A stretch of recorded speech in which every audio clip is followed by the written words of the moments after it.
Yan po, oh. Talagang healthy po ang ating mga sisiw. Pang 3 days po nila, oh. Ang leksi-leksi, oh.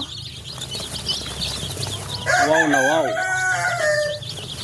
Yan po, kailangan po pala maglagay tayo ng ipa. Yan, gustong-gusto nila may ipa. Yan, oh. Tuwang-tuwa sila. Saka mainit po sa katawan yung ipa. Yan. Ito naman yung kabila. Yan, oh. Ito going 10 days na po to.